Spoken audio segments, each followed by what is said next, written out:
Meus amigos, tudo tranquilo? Tudo bem? Como vai vocês? Eu estou aqui para mais uma aula de geografia para vocês, como eu havia prometido, uma aula sobre um conteúdo extremamente atual, extremamente moderno, né? E que nós estudamos no decorrer das últimas semanas, que são as migrações internacionais. Além do tema das migrações, nós vamos tratar sobre o nacionalismo e a xenofobia, ok? Então, a partir de agora, nós vamos intercalar a minha imagem com os slides, para que vocês possam estar visualizando as imagens e os textos que nós vimos em sala de aula. É claro que com algumas adaptações, ok? Vamos lá, então, começando já, ok? Bom, primeiro, o conceito de migração. Migrar é o ato de deslocar de um local para o outro com fins de fixar ou não residência. É importante a gente sempre lembrar que nem toda migração ela é fixa. Atualmente as migrações são estimuladas pela tecnologia e pela necessidade econômica de obtenção de lucros. Isso quer dizer que as migrações, de certa forma, são em busca de uma melhor qualidade de vida. Esse conceito de migrações também é muito interessante. As migrações sempre tiveram lugar em todos os tempos, numa variedade de circunstâncias. Elas podem ser tribais, nacionais, internacionais, de classes ou individuais. Suas causas têm sido políticas, econômicas, religiosas, ou às vezes até mesmo por amor à aventura. Nós temos alguns tipos de migrações que nós trabalhamos. Vamos relembrar rapidamente alguma delas. A transumância ou sazonal, que é aquela migração por temporada. O camarada ele vai, fica um determinado período, depois ele retorna. Ele não vai com a intenção de se fixar. É o caso dos trabalhadores temporões lá do interior do Nordeste. A migração pendular é a migração diária. É o caso dos boias-frias. O camarada sai de manhã cedo, vai para a área rural ou vai para outra cidade, passa o dia trabalhando, mas volta no final da tarde. Quando a migração é interna, ela pode ser intra-regional, dentro do mesmo estado, dentro da mesma região, ou interregional, de um estado para o outro, de uma região para outra, né? Tem um conceito de emigração e de imigração. Emigração é a saída, imigração é a chegada. Esses dois contextos é sempre no contexto internacional, pessoal. Tá? O êxodo rural, que é a migração do campo para a cidade, foi muito comum em determinados períodos do Brasil e teve uma série de fatores que nós vamos comentar depois, né?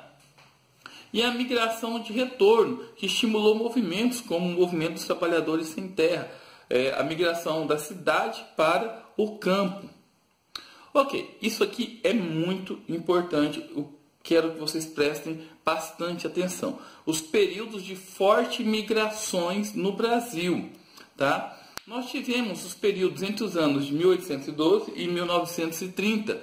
Durante esse período, durante o século XIX, comecinho do século XX, o Brasil era um país de forte atração populacional. Foi durante esse período que entrou muitos imigrantes europeus, principalmente italianos, alemães, aqui no Brasil. Da década de 1930 a 1940, esse período, pessoal, foi o período mais ditatorial de Vargas. Não é que esse período era de repulsão populacional ou de atração, não. Esse período era de proibição, foi o período do Estado Novo. Restringia a entrada de europeus no Brasil, de imigrantes no Brasil. Entre os anos de 1960 até os anos de 1990, devido à ditadura militar, devido às várias crises econômicas que o Brasil teve, o Brasil era de repulsão populacional. Você alia a ditadura militar, as várias crises e a um desempenho econômico fenomenal, não é verdade, que tinha lá nos Estados Unidos, na Europa, no Japão, né? Eles eram de atração, nós éramos de repulsão populacional. Entre os anos 2002 e 2012, o Brasil voltou a se tornar atração populacional. Por que o Brasil voltou a ser um país de atração? Primeiro, pelas crises nos Estados Unidos, na União Europeia, que acabou atingindo todo o norte rico. Essa crise imobiliária que teve nos Estados Unidos, que evoluiu para a União Europeia, entendeu? E aliada a uma situação econômica muito boa que o Brasil estava passando, tudo isso deixava o Brasil numa situação de atrair de volta essa população que tinha saído daqui, tá? Bom, pessoal, vamos falar agora das migrações no mundo contemporâneo. O final do século XX trouxe o novo milênio caracterizado por uma visão mundial sobre a economia e a sociedade. É importante a gente refletir bastante sobre isso, porque a nossa sociedade era extremamente pessimista, né? Por quê? Nós tivemos vários movimentos sociais que pediam mais liberdade, mais participação social, porque o mundo vivia lembrança de atrocidades. Que atrocidades eram essas? Eu vou colocar só algumas para vocês verem nos slides, tá? Aquelas cometidas em Auschwitz, na Polônia, em Hiroshima, nos gulags, nas ditaduras militares, nas depredações do meio ambiente, no empobrecimento dos países do Sul com o processo de globalização, o distanciamento entre o Sul pobre com o Norte rico ficou mais evidente. Vamos observar as imagens agora. Olha só. Olha essa imagem, pessoal, né? Auschwitz, durante o Holocausto, esse aqui é um dormitório coletivo de judeus no campo de concentração polonês em 1943. Olha que imagem forte, crianças ciganas em estágio avançado de desnutrição, né? Olha só o trem com judeus sendo levado para os campos de concentração. Essa é uma das imagens que mais marcou o Holocausto. Hiroshima, em 1945, né, agosto de 1945, seguida por Nagasaki, a bomba atômica, os horrores da guerra. Os gulags eram sistemas de campos de trabalhos forçados para aqueles inimigos, aqueles criminosos, aqueles presos políticos, ou simplesmente qualquer pessoa que fosse contra o regime soviético na época. As ditaduras militares pelo mundo, né? Repressão, espancamento, cerceamento de liberdade. Os problemas ambientais pelo mundo geram um pessimismo muito grande. Afinal, nosso mundo não tem outro de estepe, né? Os países do norte, os países do sul, o distanciamento. Você tem uma visão que quem é rico vai ficar sempre mais rico, quem é pobre não vai sair daquilo nunca. Não é verdade? A pobreza, a fome, a miséria, tudo isso é muito triste, como vocês podem estar vendo na imagem. Essas imagens, pessoal, geram no inconsciente da população um pessimismo, a desilusão sobre as perspectivas futuras, não é verdade? E, aliado a tudo isso, tem ainda o contexto que o socialismo real, que era a utopia de que uma sociedade justa, uma sociedade sem desigualdade seria possível, foi por água abaixo. Nós vimos que o socialismo ele não é esse mar de rosas, ele não funcionou, ele não prestou no mundo. Essa é a verdade, né? A experiência da União Soviética não foi uma experiência boa e os outros exemplos de socialismo que nós temos pelo mundo vieram a fracassar. É um ou outro que está aí cambaleando. Exemplo aí da Coreia do Norte, da China, não é verdade? Tudo isso, pessoal, gerou no mundo uma comoção muito grande. Então, as migrações eram até estimuladas por países como os Estados Unidos, os países capitalistas da Europa. Mas agora, vamos olhar mais uma imagem. Olha só. Olha essa imagem. Se lembram dela? 11 de setembro de 2001, nos Estados Unidos. Olha só. O terrorismo passa a ser uma realidade. Então, a migração fica comprometida, estimular as migrações passa a ficar comprometida pelo contexto da segurança nacional. Nesse mapa que vocês estão vendo aí na imagem, vocês percebem que os focos de atração geralmente são os países, olha só, da América anglo-saxônica, com destaque para os Estados Unidos, os países da Europa Ocidental, não é verdade? Na América Latina, o Brasil e a Argentina passam a ser o principal foco de atração para os migrantes. Ou seja, eles preferem os países com a melhor situação econômica. Nessa outra imagem, vocês conseguem perceber os principais focos de atração pelo mundo. Ou seja, Estados Unidos, União Europeia, os países ricos pelo mundo, por representar um melhor problema, uma melhor qualidade de vida, não é mesmo? Pessoal, vamos falar agora do problema dos refugiados pelo mundo. Olha só, vamos voltar para as imagens. Muitos são os motivos das migrações internacionais e dos refugiados. Os motivos podem ser étnicos, políticos, econômicos, de ordem natural, como é o caso das catástrofes, secas e assim por diante. O problema dos refugiados é que as pessoas, quando faltam com a ética dentro do seu país, acabam estimulando as migrações, tá? Em muitos países latino-americanos, asiáticos, africanos, ocorre a violação dos direitos humanos, o que eu acabei de comentar sobre a questão do contexto ético, né? Que motiva as migrações, contribuindo para a existência de excluídos e refugiados, como vocês podem estar vendo nessa imagem aqui dos slides, né? É muito comum campos de refugiados em zonas de fronteiras, principalmente da Europa com a região do Oriente Médio. É muito comum as pessoas tentarem entrar de maneira clandestina ou tentarem uma melhor qualidade de vida nesses países que mostram ainda mais qualidade de vida, ou pelo menos um pouco mais de liberdade. Essa imagem que vocês estão vendo aí da criança síria que apareceu morta em uma praia, virou símbolo da crise dos refugiados pelo mundo. Bom, vamos falar agora um pouquinho da restrição nas políticas migratórias. A intensificação dos fluxos migratórios internacionais nas últimas décadas provocou o aumento de países com políticas migratórias restritivas. Por que isso, pessoal? Porque nós temos alguns motivos.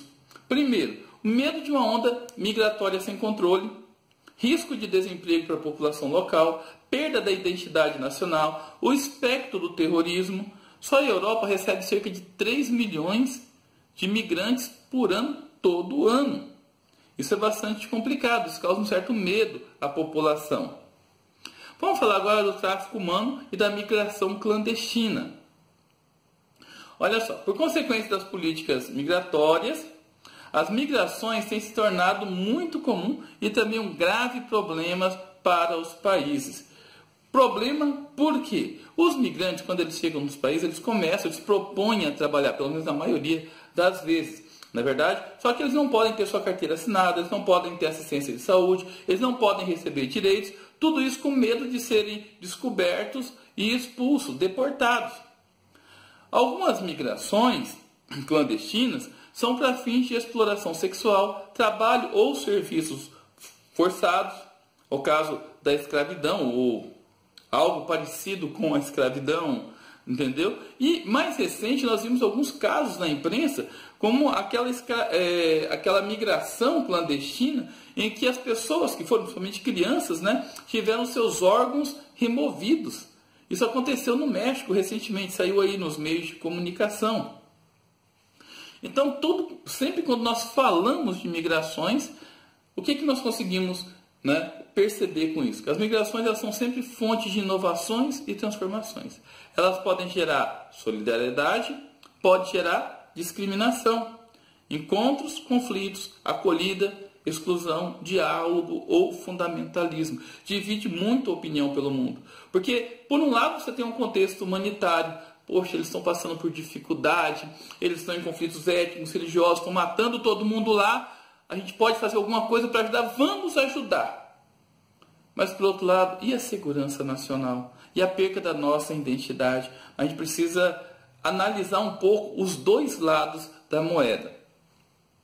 Agora, pessoal, nós vamos falar um pouquinho sobre o nacionalismo, tá? Eu também vou voltar algumas vezes nos slides para vocês, para que vocês possam acompanhar. Então, primeiramente, vamos definir o que é o nacionalismo. Nacionalismo é um sentimento de individualidade, marcado pela aproximação ou identificação com uma nação, mais precisamente com um ponto de vista ideológico.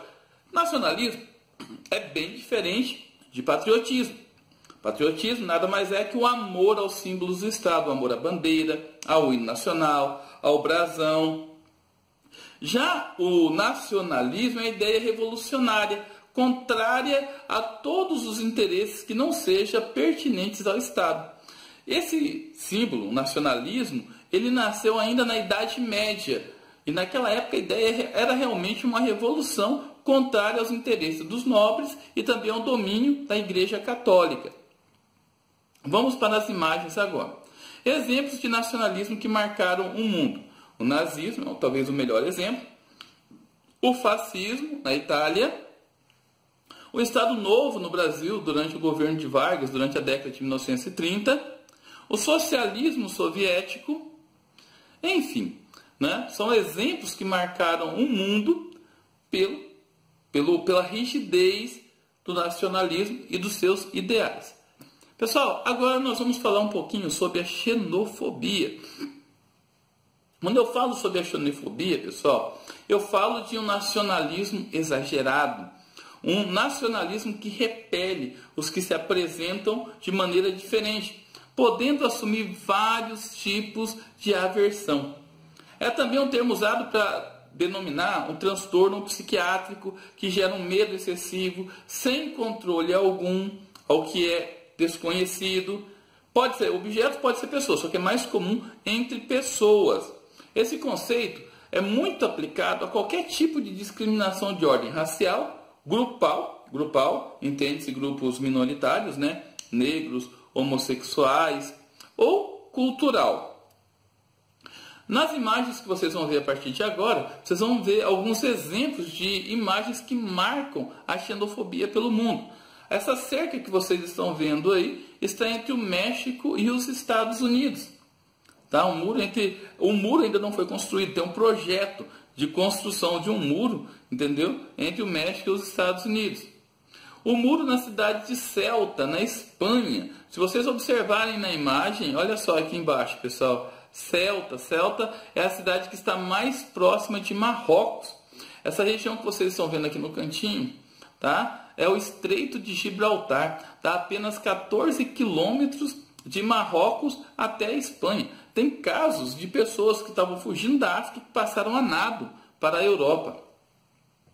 Olha só essa imagem, bastante complicada, não é verdade? É de um partido político em Portugal.